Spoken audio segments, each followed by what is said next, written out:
여러분, 믿음이 무엇일까요? 여러분은 믿음을 가지고 계십니까? 우리 신앙생활이라 함은 믿음 생활, 하나님과 함께하는 믿음 생활인 거잖아요.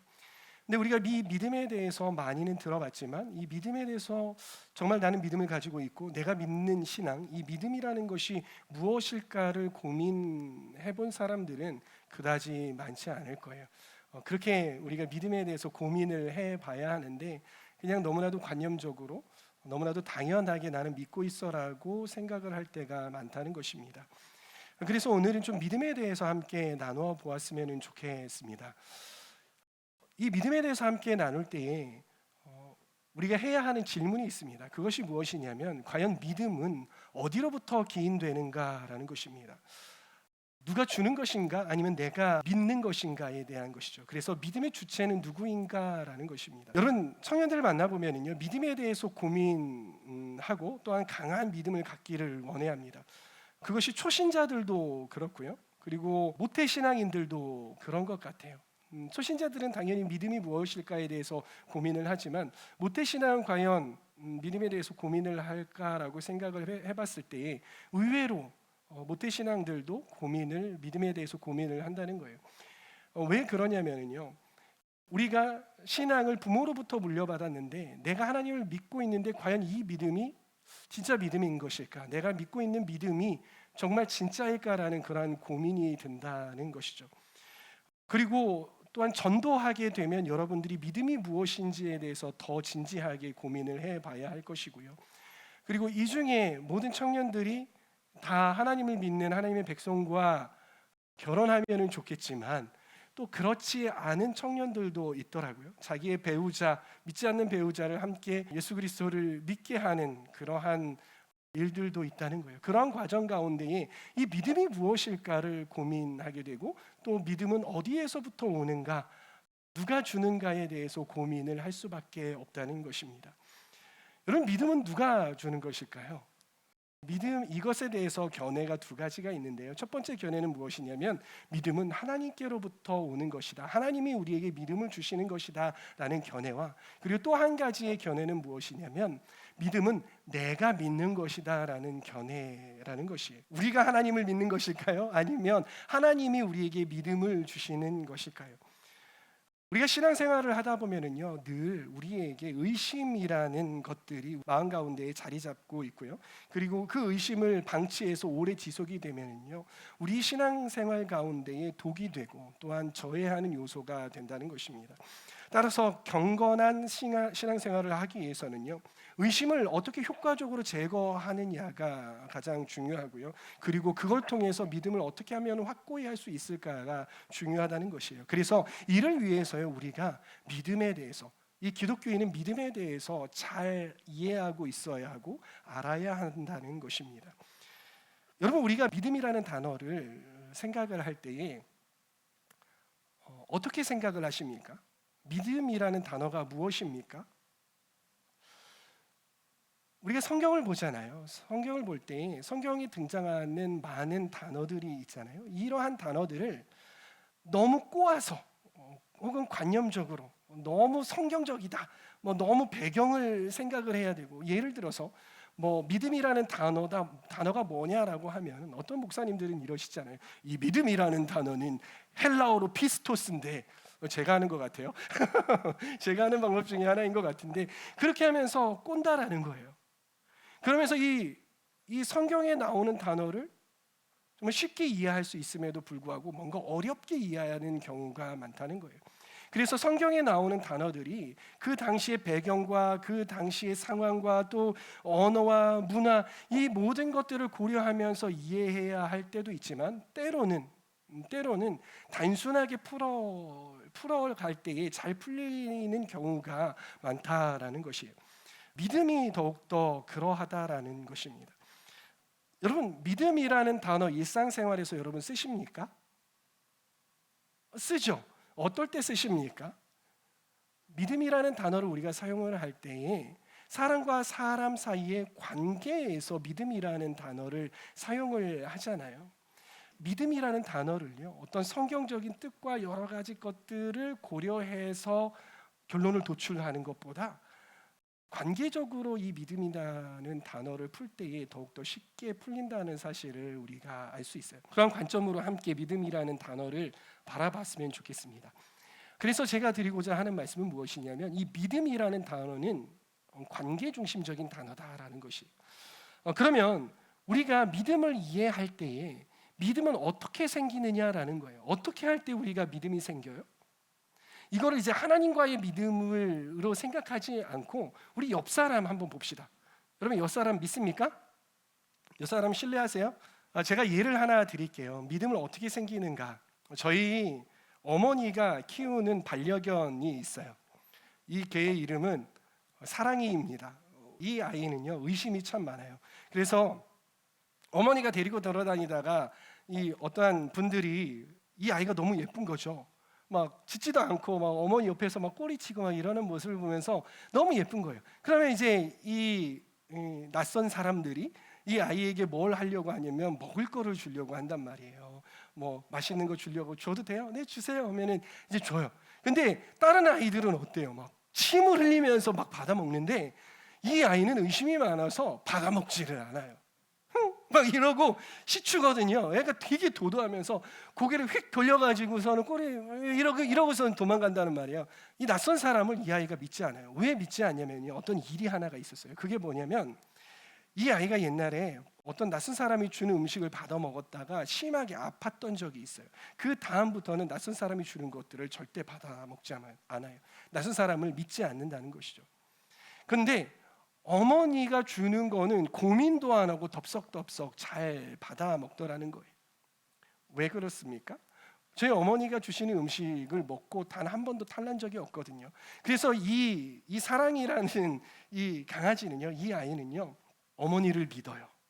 어머니가 항상 좋은 것으로 자기를 잘 키우고 있다라는 것을 믿어요. 그래서 어머니를 신뢰한다는 것이죠.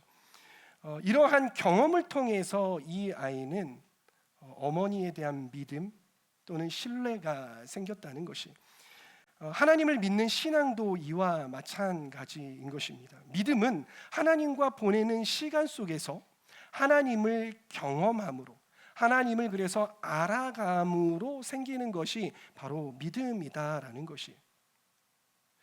성경에 보면은요 히브리어로 야다라는 단어가 있습니다. 이 야다라는 것은 뭐냐면요 여기에 부부가 계시잖아요.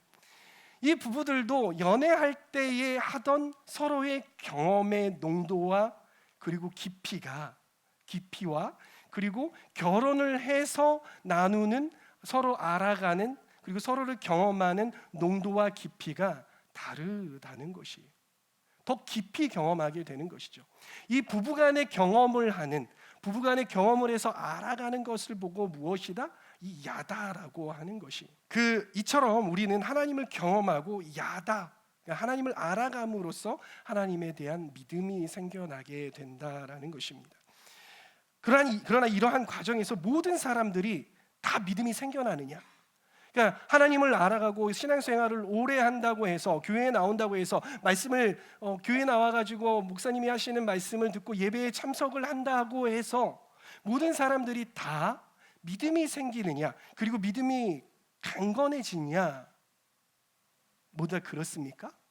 그렇지 않다라는 거예요. 누군가는 믿음이 자라지만 또 누군가는 믿음이 생기지 않고 또 누군가는 그것에 시험 들어서 교회를 떠나가는 사람들이 생긴다라는 것이에요. 왜 그럴까요?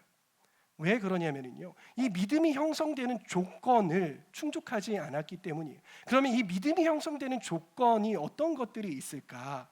첫 번째는 무엇이냐면 여기에서 나오듯이 이 믿음의 대상은요 믿음의 대상 그러니까 여러분들이 제가 이 명정자매를 믿으려고 해요. 예? 인간관계로 생각을 해봅시다. 제가 명정자매를 믿으려고 해요. 그럼 명정자매가 갖추어야 할 조건이 있는데 믿음의 대상인 거죠. 저의 믿음의 대상. 어떤 조건을 갖추어야 하냐면요 이 명정자매의 말과 행동이 일관되어야 해요. 그러니까 어제 했던 이야기와 오늘 하는 이야기가 달라버리면 여러분 믿을 수 있습니까? 없습니까? 아니요, 믿을 수가 없는 거예요. 이 믿음의 대상은 말과 행동이 동일해야 하고 또 한 가지가 있어요. 그 한 가지는 뭐냐면 말과 행동이 동일해야 되는데 명정자매가 죄송해요 명정자매님 명정자매가 계속해서 말과 행동이 똑같은데 뭔가 긍정적이고 선한 행동이 지속이 되는 것이 아니라 부정적이고 나쁜 행동이 지속되면 믿을 수 있습니까? 없습니까? 없다라는 거예요. 그래서 믿음을 가지려면요, 믿는 대상이 일관되어야 되는데 그 일관됨의 방향이 선한 곳이어야 한다는 거예요. 그럴 때 믿음이 생긴다는 것이에요. 그리고 믿음의 조건 두 번째는 무엇이냐면은 믿는 사람이, 제가 명정자매를 믿으려고 하잖아요. 근데 명정자매가 신실함을 막 보여줬어요. 그렇죠? 그러면 제가 그 신실함이 계속 저에게 옴에도 불구하고 제가 명정자매를 믿지 않기로 결정을 해버리면은요, 믿음이 생기지 않는다는 거예요. 그렇죠? 아무리 명정자매가 저한테 뭘 주고 뭘 해주고 매일마다 막 약속도 잘 지키고 그러는데 저러다가 저 명정자매 언젠가 내 뒤통수 한번 세게 치지, 막 이런 생각을 가지고 있으면 믿음이 생기지 않는다는 것이에요. 이 두 가지의 조건이 충족이 될 때 믿음이 생긴다는 것입니다. 마찬가지로 하나님을 믿는 신앙도 이 두 가지 조건이 충족이 되어야 한다는 것이에요. 첫 번째는 뭐냐면 하나님께서 변함없으셔야 돼요. 근데 변함없으셔야 되는데 어느 쪽으로 변함없으셔야 되냐면 선하셔야 돼요. 변함없고 선한 쪽으로 항상 성실하게 하신다라는 표현이 있어요. 그게 뭐냐면 신실하다라는 표현인 거죠. 하나님께서 신실하십니까? 하나님께서 신실하십니까? 하나님께서 신실하셔야 돼요. 두 번째는 뭐냐면 우리가 그 신실하신 하나님을 믿기로 결정을 해야 한다는 것이에요. 이 두 가지 조건이 형성이 되어야 되는데 먼저 하나님께서 신실하신지 우리가 봐야 되잖아요. 하나님 신실하십니까? 라고 했을 때 하나님 신실하시다라는 것이 증명이 되어야 신실하시다라고 우리가 이야기할 수 있는 거죠. 말씀을 함께 보도록 할까요? 말씀 첫 번째는 로마서 1장 20절 말씀이에요. 함께 로마서 1장 20절 시작. 네, 하나님께서 신실하시고 변함이 없으시다라는 것을 알기 위해서는요, 우리는 자연 만물을 통해서 알 수 있다는 거예요. 이걸 보고 일반 계시라고 하거든요. 이게 뭐냐면요, 여러분, 하늘에 태양이 있잖아요. 여러분, 이 태양이 한 번도 안 뜬 적이 있습니까? 아침에? 뭐 구름이 가려서 이런 거 말고요. 뉴스에 나온 적이 있냐라는 거예요. 여러분 큰일 났습니다. 뉴스에서 여러분 큰일 났습니다. 오늘은 해가 뜨지 않았습니다. 여러분, 과학자들이 이것들을 지금 고민하고 있고 왜 해가 뜨지 않는지에 대해서 연구를 하고 있습니다. 비상사태입니다. 이러한 뉴스를 들어본 적이 있느냐라는 거예요. 하나님께서 이 우주를 만드시고 나서, 지구를 만드시고 나서 단 한 번도 해가 뜨지 않은 날이 없었던 거예요. 그렇죠? 이걸 통해서 우리가 무엇을 말할 수 있습니까? 하나님께서는 성실하고 신실하게 우리를 위하여서 일하고 계신다라는 것이에요. 여러분, 중력의 법칙 아시죠? 떨어집니다. 던지면 떨어지게 돼 있어요. 근데 지구에서, 중력을 받는 지구에서 이게 던졌는데 계속 떠 있습니다라는 걸 여러분 뉴스를 본 적 있습니까? 없어요. 하나님께서 일하고 계시는 거죠. 근데 공기가 없어 본 적 있습니까? 없죠. 하나님께서 이 모든 것들을 쉬신다면은요, 단 한순간이라도 쉬신다면 우리는 다 전멸할 거예요. 아마 지구는 멸망하게 될 것이에요. 근데 하나님께서는요, 자연 만물을 통해서 우리에게 말씀하고 계시는 바가 무엇이냐면 신실하게 내가 너희를 위하여서 일하고 있다라는 것이에요. 그렇죠? 믿으십니까? 네, 동의가 되십니까? 예레미야 애가 3장 23절과 히브리서 10장 23절 말씀을 함께 읽도록 하겠습니다. 시작. 우리가 고백하는 그 소망을 굳게 지킵시다. 이 성경에서 나오는 이야기가 뭐예요? 이 믿음의 선배들이잖아요. 이 성경을 쓰신 분들이 다 믿음의 선배들이잖아요. 이 믿음의 선배들은 하나님께서 신실하시다고 계속해서 말하고 있어요. 왜 그럴까요? 그 신실하신 하나님을 그들이 경험했기 때문이에요. 이 세상에 단 한 사람도, 그러니까 하나님을 믿는 사람도 하나님께서 신실하지 않아, 하나님은 맨날 변덕스럽고, 이런 사람들, 제가 이렇게 이야기하는 사람들을 한 번도 본 적이 없어요.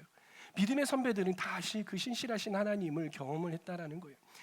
이처럼 우리가 알 수 있듯이 자연 만물을 통해서 하나님께서 신실하시다는 걸 우리가 알 수 있고요. 그리고 믿음의 선배들의 고백을 통해서 하나님께서 신실하시다는 것 우리가 알 수 있는 거예요. 그리고 또 역사를 통해서도 하나님께서 신실하시다는 것을 알 수 있습니다. 여러분, 이스라엘 지금 팔레스타인과 전쟁을 하고 있잖아요. 이 이스라엘을 보면서 저는 하나님의 신실하심을 느껴요. 왜?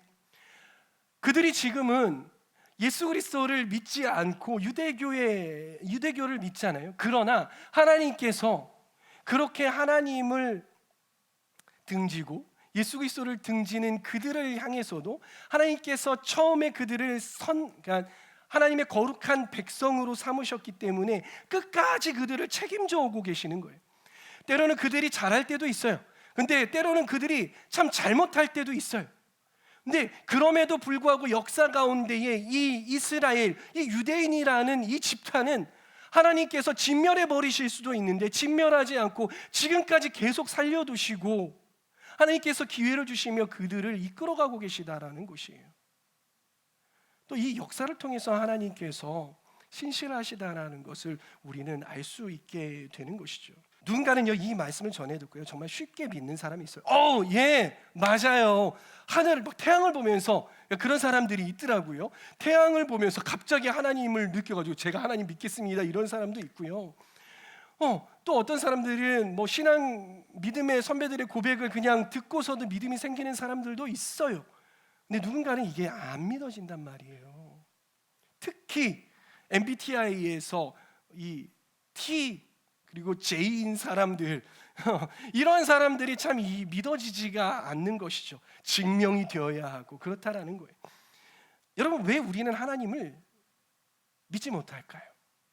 이렇게 하나님께서 신실하시다라고 여러 가지 증거가 있음에도 불구하고 왜 나는, 그렇죠? 왜 나는 하나님을 믿지 못하는가?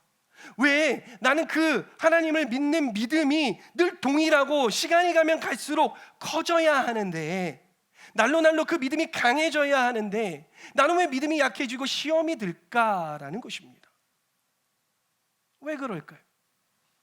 그것은 무엇이냐면요, 우리가 하나님을 믿지 못한다면요, 그것은 우리가 그 신실하신 하나님을 경험해 보지 못했거나, 그 신실하신 하나님을 경험한 기억이 너무 오래됐거나, 그 신실하신 하나님을 지속적으로 경험하지 못하기 때문에 우리 마음 가운데에 의심이라는 것이 들어오기 때문에 우리가 하나님을 믿지 못하고 또 시험에 빠지게 된다라는 것이에요.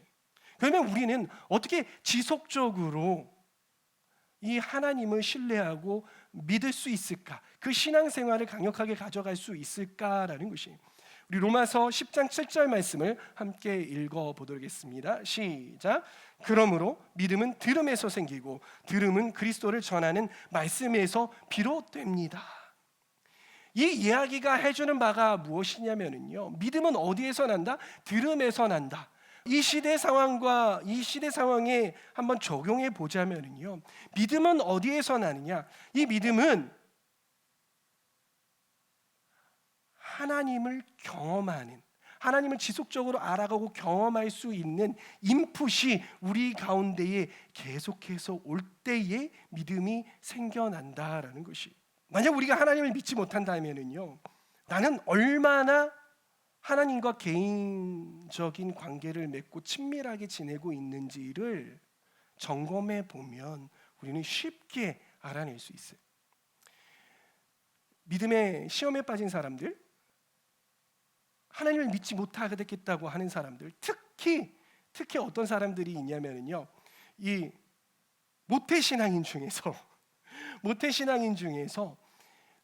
부모님께로부터 신앙을 물려받았는데 그 신앙이 나의 신앙이 된 게 아니라, 하나님이 나의 하나님이 된 게 아니라 그 신앙이 부모님의 신앙, 그리고 그 하나님이 부모님의 하나님인 신앙인으로 살아가는 사람들이 이와 같을 수 있다는 것이에요. 확률적으로 참 많아요.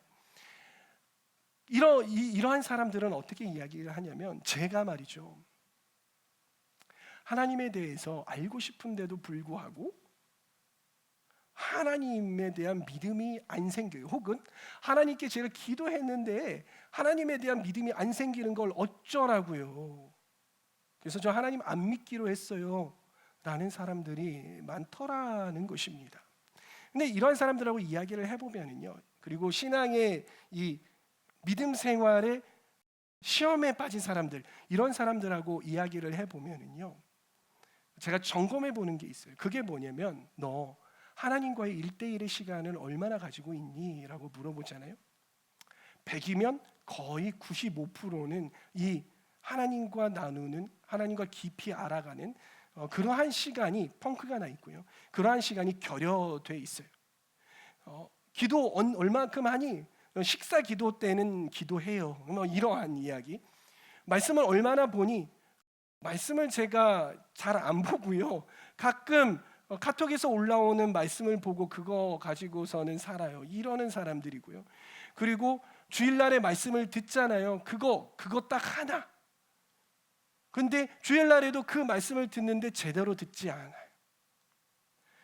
그러다 보니까 이 하나님과의 접점, 하나님을 경험할 수 있는 시간, 하나님을 알아가는 그 시간이, 그 농도가, 그러니까 물리적인 시간이 상당히 줄어들었다든가, 아니면은 질적인 그런 깊이가 상당히 얕아졌을 때에 우리 믿음 생활에 레드라이트이 켜진다라는 것입니다.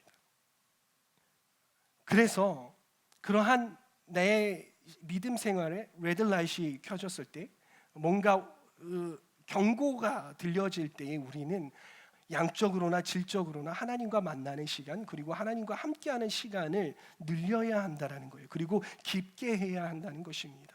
그래서 하나님을 충분히 경험하셔야 합니다. 그럴 때 믿음이 생겨나고요, 그럴 때의 믿음이 깊어지고 더 강력해진다라는 사실을 여러분 기억하시기를 바랍니다. 우리가 앞서 말씀드렸다시피 한번 우리가 하나님을 믿잖아요. 그 믿음이 처음에 시작된 그 믿음이 끝까지 가던가요, 여러분? 처음 시작됐던 이 첫사랑이라고 하죠. 그 첫사랑의 감격과 기쁨과, 주님, 내가 먹지 않아도 됩니다. 제가 자지 않아도 됩니다. 제가 하나님 한 분이면 만족합니다. 하나님 한 분하고 있으면 저는 아무것도 없어도 괜찮습니다라는 그 신앙의 이 첫사랑이, 그 믿음이, 그 고백들이 시작이 돼서 지금까지 계속해 오고 있느냐라는 거예요. 아니면 이 기복이 있죠. 누군가는 이렇게 하면서 올라가는데 누군가는 이 낙폭이 너무 커. 올라갈 때는 하나님 좋아요 했다가 떨어질 때는 세상 모르고 그냥 떨어져 버리고, 하나님이 어딨어 막 이러는 사람들도 있잖아요. 우리가 신앙생활을 잘 유지해야 하는데 이 시간이 지나면은 이 신앙생활이 유지되기가 쉽지 않을 때가 많다라는 거예요. 대부분 의심으로 인해서 그 첫사랑의 기억이 흐려지고 또 잊어버리기도 한다는 거예요. 그래서 신앙생활은요, 이 의심이라는 적을 얼마나 효과적으로 제거하느냐가 중요하다는 거예요. 그러기에 이 믿음이 약해지지 않게 잘 관리해야 한다는 거예요. 그러기 위해서 우리가 지속적으로 하나님을 경험하는 그러한 시간들과 그러한 깊이들을 계속해서 가져가야 하는데요, 제가 비유를 한 가지 들어볼게요. 여러분 이러한 말 들어본 적 있으세요? 몸이 멀어지면 마음도 멀어진다. 몸이 멀어지면 마음도 멀어진다. 여러분 이 이야기를 들어본 적 있어요? 이게 대부분요, 이게 고개를 끄덕끄덕 하시는 분들은 아마 연애를 해보셨거나 그리고 연애를 해봤는데 롱디를 한 것이, 여러분 롱디를 하면은요 결혼할 확률이 상당히 떨어집니다. 왜냐하면은요 만나는 시간이, 그리고 대화하는 시간이 현저하게 줄어들기 때문이에요. 그러면은 어떻게 되냐면은요, 서로에게 의심이 쌓이게 돼요. 서로에게 서운한 감정들이 생겨나게 돼요. 그냥 옆에 착 달라붙어 있어도 서운한 감정이 생겨요. 근데 이 서운한 감정은 같이 붙어 있기 때문에 서로 대화하면서 투닥거려 가면서 티키타카 해 가면서 알콩달콩 해 가면서 풀어갈 수 있다는 거예요. 근데 롱디를 해버리면은요, 그러한 시간이 누구 하나 삐져가지고 연락 안 하고 잠수 타버리면 그러면 이제 관계가 팍 하고 멀어지고 회복하기가 어렵다라는 것이에요. 하나님과의 관계도 마찬가지다라는 거예요. 우리가 하나님과 롱디를 하면은 안 돼요. 하나님께서는 우리에게 계속해서 찾아오세요. 하나님께서 우리에게 계속해서 매 순간, 지금 이 순간에도 옆에 오셔가지고 그만 자지, 그만 피곤하지, 그만 이야기하지, 정신 똑바로 차리고 말씀 듣지, 이렇게 막 옆에서 이렇게 콕콕 여러분들의 양심과 여러분들의 마음을 이렇게 콕콕 이제 건드리면서 말씀을 하신단 말이에요, 성령님께서. 그런데 우리는 하나님을 진짜 거부하는 거예요. 하나님은 옆에, 우리의 바로 옆에 계신데 우리가 마음적으로, 물리적으로가 아니라 마음적으로 롱디를 하는 거예요. 마치 어떤 거냐면요, 내가 사랑하는 여자가 바로 옆집에 살아요. 그런데 이 여자가 너무 바쁜 거야. 그래서 연애를 해야 되는데 이 여자가 밤 막 12시, 1시 막 새벽 3시 이렇게 들어오고 아침 일찍 나가는 거야. 나도 내가 살아야 되잖아. 그러니까 데이트하고 이야기할 시간이 없는 거죠. 그러니까 어떻게 해요? 못 만나는 거예요. 오해가 생겨도 못 만나는 거예요. 이거하고 이제 비슷한 상황을 만든다라는 거예요. 우리가 하나님과 오해하지 않기 위해서는요, 하나님과 자주 만나야 하는 거예요. 하나님과 자주 깊이 대화해야 한다는 것입니다. 하나님 곁에 늘 붙어서 꽁냥꽁냥 해야 되고 티키타카를 잘 해야 한다는 것이죠. 예수님께서 이렇게 말씀하십니다. 마태복음 7장 7절에서 8절까지 말씀 함께 읽습니다. 시작. 구하여라, 그리하면 하나님께서 너희에게 주실 것이다. 찾아라, 그리하면 너희가 찾을 것이다. 문을 두드려라, 그리하면 하나님께서 너희에게 열어주실 것이다. 구하는 사람마다 얻을 것이요, 찾는 사람마다 찾을 것이요, 문을 두드리는 사람에게 열어주실 것이다. 사랑하는 청년 여러분, 하나님을 잘 믿고 싶으십니까? 네, 잘 믿고 싶으시죠. 그리고 예수님의 말씀처럼요. 그렇다면 예수님의 말씀처럼 주님께 구해 보세요. 멀어졌다면, 그동안에 멀어져서 좀 하나님께 구하는 것이 어색하더라도요, 하나님께 나아가서 구해 보세요. 하나님, 제가 믿음이 약해진 것 같아요. 믿음을 주세요. 믿음을 주세요라고 구해 보시면 어떨까요? 여러분들이 초신자이십니까? 믿음, 교회에 뭐 한 달, 두 달, 세 달 나와도 믿음이 잘 생기지 않습니까? 그렇다면 용기 내서 주님께 구해 보세요. 주님, 저에게 믿음을 허락해 주세요. 구해 보세요. 그리고 찾아보시기를 바랍니다. 내가 믿음을 어떻게 하면은 믿음 생활을 할 수 있을까? 잘할 수 있을까? 어떻게 하면 믿음을 얻을 수 있을까? 그러기 위해서 말씀을 찾고요, 기도처를 찾고요, 그렇게 해서 주님을 찾아가는 거예요. 그리고 문을 두들겨 보세요. 주님, 이 믿음의 문이 열리지가 않아요. 쿵쿵쿵 열어주세요. 그렇게 하나님 앞에 간구해 보시기를 바랍니다. 예수님께서 오늘 말씀에 약속하고 계세요. 구하는 사람마다 얻을 것이고 찾는 사람마다 찾을 것이고 두드리는 이에게 열어주실 것이다. 이 말씀을 의지하고 하나님을 찾고 구하고 그리고 두들기는 저와 여러분들 되었으면 좋겠습니다. 그러게 여러분, 지속적으로 하나님께 나아가시기를 바라요. 그래서 하나님과 더 많은 시간, 그리고 더 밀도 있는 시간을 보내는 저와 여러분들 되시기를 바랍니다.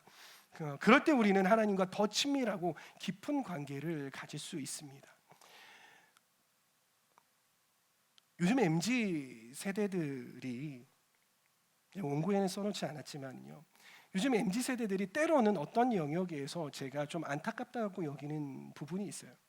평소에는요, 제가 어른들을 만날 때 MZ 세대들의 찬양을 합니다. MZ 세대들에 관한 칭찬을 그렇게 해요. 얼마나 똑똑한 세대인데요, 얼마나 잘 찾고 자기들의 삶을 잘 개척해서 나갑니다. 그 어느 세대보다도 훌륭한 세대입니다. 이 세대들 하나님 제대로 만나면은요, 그 어느 세대보다도 하나님께 붙들린 그런 세대가 될 것입니다. 그리고 그렇게 되어가고 있습니다라고 이야기를 합니다. 그러나 저도 MZ 세대에 항상 말하는 게 끝자락이라고 표현을 해요. MZ 세대의 끝자락이지만은요, 제가 저를 봐도 그렇고 우리 MZ 세대를 봐도 그렇고 좀 마음이 안타까운 게 무엇이냐면은요, 이런 거예요. 누군가가 무엇을 이야기를 하잖아요. 그리고 어른들이 뭔가 이야기를 하려고 하잖아요. 그러면은 이 꼰대라는 말이 있잖아요. 이 꼰대라는 말이 이 MZ 세대들을 성장시키는 데 상당히 저해하는 요소이구나라는 걸 느낄 때가 있어요. 다 그런 정말 꼰대인 분들이 많거든요. 근데 뭐만 하면 꼰대야, 뭐만 하면 꼰대야, 이러한 부분들이 저는 좀 마음이 안타까워요. 그리고 또 한 가지가 뭐냐면요, 이런 거예요. 가스라이팅이라는, 교회에서 가스라이팅 당하지 마라는 그런 이야기들이 너무나도 많이 들려요. 심지어는 제가 설교를 포스팅했는데요, 어느 댓글에 여러분들 목사님이라고 다 따라가서 가스라이팅 당하면 여러분들의 인생은 나락으로 갑니다, 이러한 댓글이, 안티들이 올리는 그런 댓글들이 있기도 해요. 근데 그러한 것들을 보면서 제 마음 가운데 안타까워요.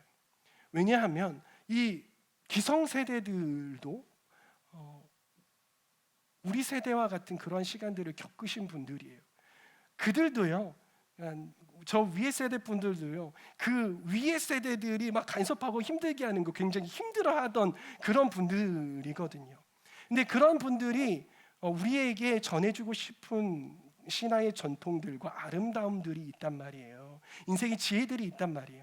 그런데 그러한 꼰대라는 말, 그러한 어떠한 가스라이팅이라는 그러한 이야기, 그러한 것들에 딱 갇혀서 우리는 우리 세대끼리만 해, 우리는 다른 거 다 필요 없어, 우리끼리 잘할 수 있어라는 그러한 생각에 휩싸일 수 있다라는 거예요.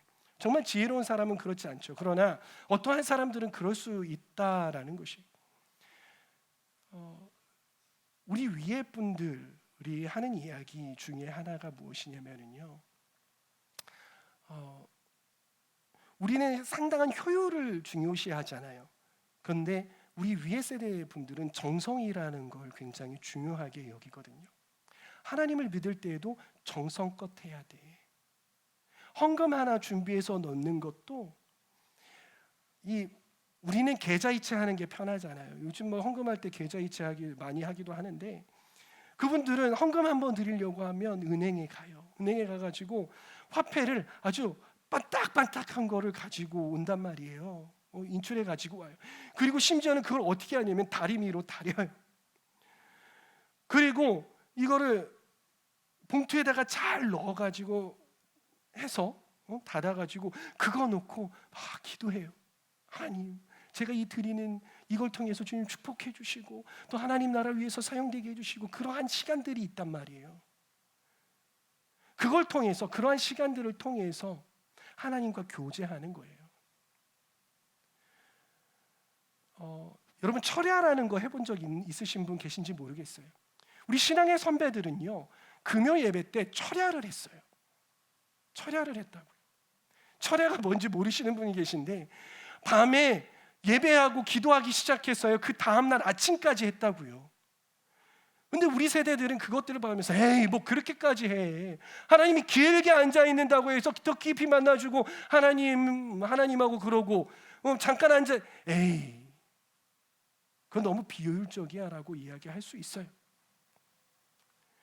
설교 시간에 설교가 컴팩트하게 짧고 파워풀하면 좋은 설교라고 하죠.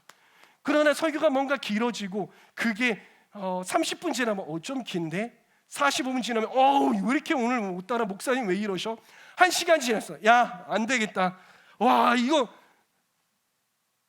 이렇게 되는 거예요. 마치 짧은 설교가 좋은 것인 양 생각할 때가 있다는 거예요. 여러분, 앉아서 말씀을, 그 자리에 앉아서 말씀을 얼마나 길게 읽어보셨습니까? 30분 이상 읽어보셨습니까? 1시간 이상 읽어보셨습니까? 2시간, 3시간, 아니 하루 종일 말씀만 읽어보신 적 있으십니까? 그러한 시간들이 우리가 비효율적이라고 느끼고 그렇게 이야기할 수 있지만요, 때로는 그러한 시간을 통하여서 하나님을 더 깊이 알게 되고요, 그리고 하나님을 더 잘 이해할 수 있게 되고요, 그러한 시간을 통하여서 우리가 더 큰 믿음을 가질 수 있게 된다는 것이에요. 여러분, 교회 나와서 신앙생활하고 여러분들 봉사하고 교회에 있는 시간들, 여러분 너무 아까워하지 않으시기를 부탁드리겠습니다. 물론 여러분 밖에서 바쁜 것 알아요. 그러나 얼마나 여러분들의 그 시간 중에, 일주일이라는 그 시간 중에 얼마나 하나님께 드리는 시간들이 얼마나 되십니까? 우리의 모든 시간들, 이 모든 것들이 우리의 것입니까? 아니에요. 하나님의 것이죠. 하나님의 것이죠. 이 모든 것이 다 하나님의 것인데 주님, 저의 작은 시간들 하나님께 떼어서 드립니다라는 그런 마음이 회복되었으면 좋겠어요. 물론 저는 그러한 걸 주장하는 사람은 아니에요. 세상 가운데 나아가서 사회에서 그리스도인으로서 살아가는 것이 세상적인 삶이고, 그리고 교회에서 와가지고 일하고 봉사하는 것만이 이게 하나님 일이냐? 아니에요. 여러분들 세상에 나아가서도 살아가는 삶이 하나님을 위한 삶이에요. 맞아요. 그리고 교회에 나와서 하는 것도 하나님을 위해서 하는 거예요. 그러나 이 교회 안에서 우리가 함께 누리고 공동체를 형성해가고 하나님께 드리며 또한 예배하고 이러한 시간들이 너무나도 귀중한 시간이라는 것, 그리고 더 하나님을 깊고 그리고 더 잘 만날 수 있는 그러한 시간이라는 것 여러분들 기억하시길 바랍니다. 그래서 하나님과 만나는 시간, 또 주님께 봉사하는 시간, 또 예배하는 시간, 또 찬양하는 시간, 그리고 여러분들 그리스도인끼리 모여서 함께 교제하는 이러한 시간들 귀하게 여기시고, 그러한 시간들을 여러분의 믿음이 부족하다면 그러한 시간들을 더 많이 그리고 더 깊게 가져보시는 건 어떨까요? 저는 그렇게 하나님과 함께하는 시간들을 더 깊고 그리고 더 많이 가짐으로 인하여서 여러분들 삶이, 여러분들의 신앙이 더욱더 깊어지고 강력해지시기를 축복합니다.